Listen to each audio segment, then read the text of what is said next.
Put it on DeFi, lend it so you don't take too much risk. Put it on a AAA platform that has the lowest risk, which you can learn through the DeFi Academy. And then just with the passive income that you're generating, then buy your Bitcoin. That's the lowest risk strategy that you can have, because your passive income, you're not even spending your own money. You're using your passive income that you're generating through a stable coin if you still are skeptical about DeFi, and then you're using that to reinvest. So even if it goes to zero, you haven't lost anything. You're just actually trying out DeFi, and you might learn some cool technological things and tricks, which I know you teach in your course. Yeah, look, you're making some really important concepts there. I mean, back to the Robert Kiyosaki, I mean, rich people make money work for them, which is about owning assets that create a return. And most people have no concept of that. When you and I grew up, the only asset I would ever consider buying was a house, and you'd have to be kind of old. And unless you were an entrepreneur and you were involved in buying businesses or things, you would never even think of that. You were just getting the paycheck. You were in debt most of your life. And we all know how that story ends. The reason I love DeFi, a couple of reasons. First of all, it creates a real relationship with your money for the first time in your life. Yes. You know, you've been told your whole life you're not Yes. smart enough, consciously or subconsciously. Yes. Your pension, well, we have professionals for that. Again, things we've been talking about on London Real, used to be your doctor will tell you what to do. On London Real, we've had people on the show that have said, no, your doctor doesn't know. You know what to do. Yeah. Take control of your physical practice, your mental practice. Absolutely. And take control of your sovereignty. Now can take control of your money.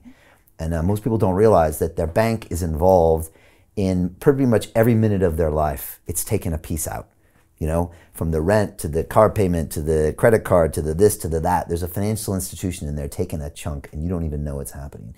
And you've been played this confidence trick where you've been told you're not smart enough.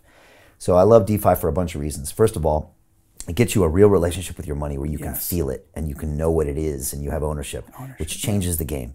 My sons, Caden and Damon, like you said, they'll go to bank lobbies in the future and there'll be museums or there'll be loft apartments. Yeah. They won't even understand what we're talking about when we talk about the old days. So that's important. The next thing is what you're saying. There's so many incredible opportunities to own assets. My daughter's 17. Her name's Gabby. She's amazing, by the way. She was here in this chair about a month and a half ago, and we talked about the world and DeFi and currencies. And afterwards, she got a MetaMask wallet, and she got some Ethereum and a couple other cryptos. And now she's 17, and she owns an asset for the first time in her life. And she has a relationship with her money. That's priceless. That's priceless. My mom, 76 now, has Ethereum in a stable coin, and she's pretty smart. Robert Kiyosaki owns Bitcoin and Ethereum. Okay, these are people that understand asset ownership and understand cash flow. Okay, I'm waiting for Grant Cardone to come around. He'll come around. He's doing a great job of real estate, so Grant Cardone's amazing.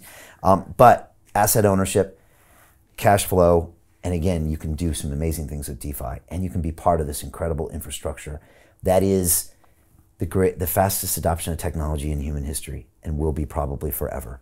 You know, this is being adopted, according to some people like Raoul Paul, who's been on the show, at twice the speed of the internet or the mobile phone. And those were crazy. There's like 60% year-on-year gains. Both of those technologies completely changed our lives. And yet, according to Raoul, you know, crypto's, on some estimates, growing at 113% a year. That's geometric growth. Everyone's calling for, what, 1 billion users by 2025. That's crazy.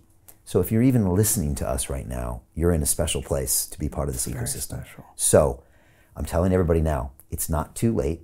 I believe next year it will be too late. So I am imploring you to take action now. Start small. As Anthony Scaramucci told me, the first Bitcoin is the hardest one to buy.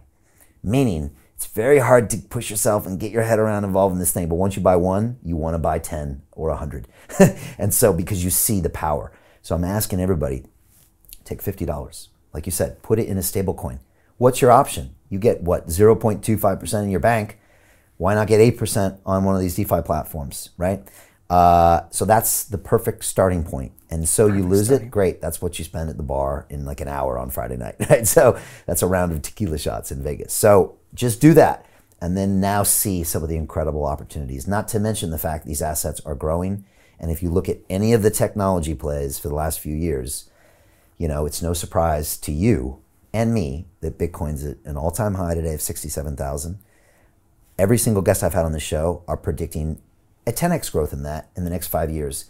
And again, I'm not a financial advisor. This is not financial advice. But every single guest on my show is saying that that's pretty reasonable based on adoption alone. So it's time to to do this and to take action.